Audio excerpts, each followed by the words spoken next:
Epione pain management and regenerative centre. ఇక మీ నొప్పులు శాశ్వతం కావు. టీడీపీ గెలుస్తాదని మా బనియానపల్లి నియోజకవర్గంలో ఎప్పుడూ జరగని అంత అభివృద్ధి ఈసారి జరిగిందని నేను 100% చెప్తున్నాను. ఎందుకు చెప్తున్నానంటే కోవెలకుంట్లలో కానీ బనియానపల్లిలో కానీ కొలింగుళ్ళలో కానీ ఎక్కడైనా వెళ్ళి చూసుకోండి. కొలింగుళ్ళలో చిన్నపాటి వర్షం వస్తే బస్టాండ్ ఎదురుగా బురద నీళ్లు చేపలు పట్టుకునేలాగా ఉండేది. అలాంటి చోట ఈరోజు రోడ్డు వేసి కింద పాలు పోసి పాలు ఎత్తుకున్నా కూడా మన టిఫిన్లో అలాగే ఉండేటట్టు రోడ్డు వేశారు. ఆ రోడ్డు ఎవరు వేశారు? కాటసాని రామిరెడ్డి గారు వేశారు. ఆ అభివృద్ధి ఎవరి వలన జరిగింది? వైసీపీ ప్రభుత్వం జగన్ గారి వలన కాటసాని రామిరెడ్డి గారు అంత అభివృద్ధి చేశారు. అలాంటి అభివృద్ధి చూసి ఈరోజు టీడీపీ వాళ్ళు అనవసరమైన వాళ్ళు కండువాలేసి ప్రతి ఒక్కరికి డబ్బులు ఇచ్చి 20 మందిని తీసుకొస్తే ₹1,00,000 అమౌంట్ ఇచ్చి ఆ 20 మందికి మనిషికి 500 రూపాయలు కూలి, ఒక కోటరు బిర్యానీ ప్యాకెట్ ఇచ్చి తెచ్చి రోజు కండువాలేసి ఐప్ చేసి మేమే గెలుస్తామని టీడీపీ వాళ్ళు ఐపు వలన మీకు ఆ సర్వేలో వచ్చింటదే తప్ప లోకల్గా సర్వే మాత్రం వైసీపీకి ముస్లిమ్స్ మైనార్టీ ఓట్లు కంపల్సరీగా ఈసారి అధిక శాతంలో వైసీపీకి పడతాయి. ఇది రాసి పెట్టుకోండి. మీకు ఇచ్చిన సర్వే రాంగో సర్వే. ఆ సర్వే ఎలా వచ్చిందంటే 500 రూపాయలు ఒక్కడికి ఇచ్చి కోటర్ ఇచ్చి బిర్యానీ ఇచ్చి పల్లెటూరుల నుంచి పనిచేసుకునే వాళ్ళను ఎక్కనరా బండి అని వాళ్ళని బండి ఎక్కించుకొచ్చుకొని ఇంటి దగ్గరికి వచ్చి 20 మందిని తీసుకొచ్చి 20 మందికి ఒక లీడర్ ఉంటాడు. వాడు మెయిన్ లీడర్, వాడికి ₹1,00,000 ఇస్తే వాడు 20,000 ఖర్చు పెట్టి 80,000 నాకు మిగులుతాయి కదా అనే ఆలోచనలో వాళ్ళు వస్తే ఈరోజు కండువాలు వేసుకుంటున్నారు. ఆ కండువాల వలన జనాలకు ఏమవుతుందంటే అబ్బా ఇంతమంది టీడీపీలో చేరుతున్నారు, టీడీపీ గెలుస్తాదేమో అనే ఐపు మాత్రమే ఉందే కానీ మనసులో మాత్రం ఫ్యాన్ ఉంది. వైసీపీ పార్టీ ఉంది. బనియానపల్లి నియోజకవర్గంలో వైసీపీ పార్టీ గెలుస్తుంది, అధిక మెజార్టీ వస్తుంది. ఇది మాత్రం పక్కా. ఇది రాసి పెట్టుకోండి. టౌన్లో ఉన్న ముస్లిమ్స్ కూడా పార్టీకి సపోర్ట్ చేస్తున్నారు ఈరోజు. అలాంటప్పుడు వైసీపీకి మెజార్టీ రాకుండా టీడీపీకి ఎలా వస్తుంది? మీ సర్వే రాంగ్ అని నేను చెప్తున్నాను. ఆర్టీవీ అనేది అసలు ఇంతవరకు మేము ఎప్పుడు వెళ్ళలేదు, కానీ మీరు చెప్తున్నారు ఆర్టీవీ అనేది. నా ఐడియా ప్రకారం ఇది యూట్యూబ్ ఛానళ్ళు లేదా పేడ్ ఛానల్ ఉంటుంది.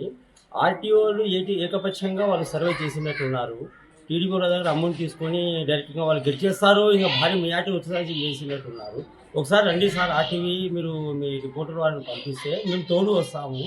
ఇక్కడ మా బంగారపల్లి మా ప్రజెంట్ ఎమ్మెల్యే గారు మా రామిరెడ్డి అన్న గారు ఏమేమి అభివృద్ధి చేశారో మీకు చూపిస్తాం. మేము స్వాతంత్రం వచ్చినప్పటి నుంచి ఇంత అభివృద్ధి ఎప్పుడు జరగలేదని చెప్పి ప్రతి ఒక్కరూ చెప్తున్నారు.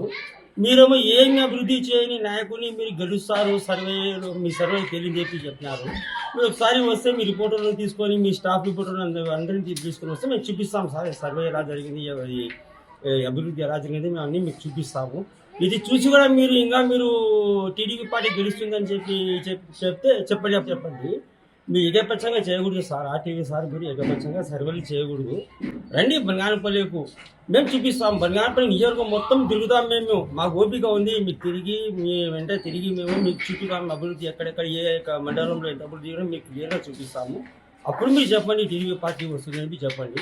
2014 నుంచి 2019 వరకు బనియానపల్లిని ఎటువంటి అభివృద్ధి చేశారో వాళ్ళు చెప్పమనండి, మేము చెప్తాము. మేము కేవలం 3 సంవత్సరాల కాలంలోనే బనియానపల్లి ఇంత బ్రహ్మాండంగా డెవలప్మెంట్ చేస్తాం. మేము దానికి మేము మా రామిరెడ్డి అన్న గారి, జగన్మోహన్ రెడ్డి సీఎం గారికి మేము కృతజ్ఞతగా పడి ఉంటాం. మేము చాలామంది ఇక్కడ ప్రజలు చూడండి, మీరు ప్రజలను ఎంక్వైరీ చేయాలి. మీరు ఖచ్చితంగా అభివృద్ధి ఏం చేయని నాయకుని మీరు గెలుస్తారని చెప్పి చెప్తున్నారు.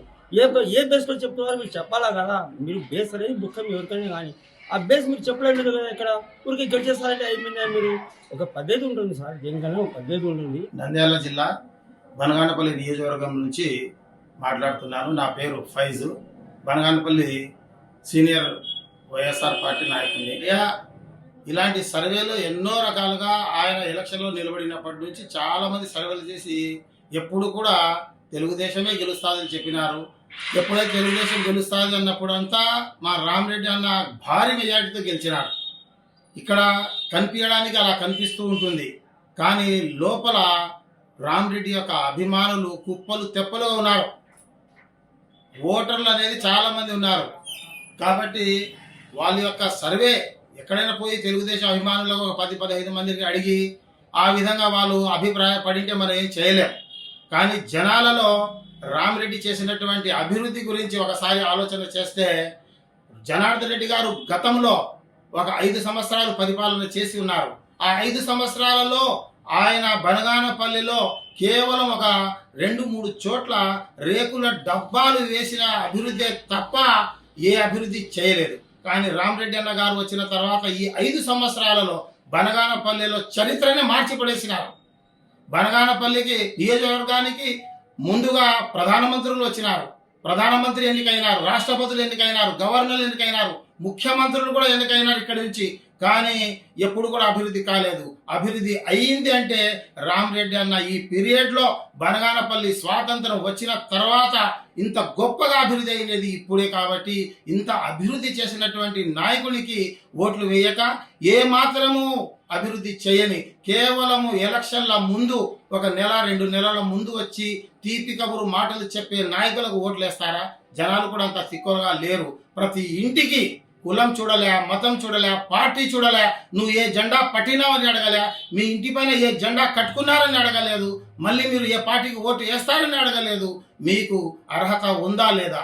గవర్నమెంట్ నుంచి ఏదైతే పథకానికి అర్హతలు పెట్టినారో ఆ అర్హత ఉన్న ప్రతి ఇంటికి పథకాలు చేర్చినటువంటి గొప్ప నాయకుడు మా రామిరెడ్డి అన్న గారు, జగన్మోహన్ రెడ్డి గారు. కాబట్టి ఇలాంటి మీ సర్వేలు ఏమాత్రం పని చేయవు. ఇక్కడ భారీ మెజారిటీతో నేను అనుకుంటున్నాను రామిరెడ్డి గారి యొక్క సర్వే, మేము చేసినటువంటి సర్వేలో దాదాపుగా 40,000 మెజారిటీతో రామిరెడ్డి గారు భారీ మెజారిటీతో గెలుస్తారని నేను అభిప్రాయపడుతున్నాను. నమస్తే అండి. ఇది వ్యాపారం గురించి కాదు, ఓటు గురించి. ఎన్నికల్లో ఓటు వేయడం మన హక్కు మాత్రమే కాదు, కర్తవ్యం. ఎంతో మంది మహా నేతలు శ్రమించి ప్రాణత్యాగం చేసి ఈ అవకాశాన్ని మనకిప్పించారు. అందరూ ఓటు వేద్దాం. ఎందుకంటే ఓటు హక్కు ఊరికే రాదు. నా ఓటు ఎవరికో తెలుసా? అది సీక్రెట్ అండి.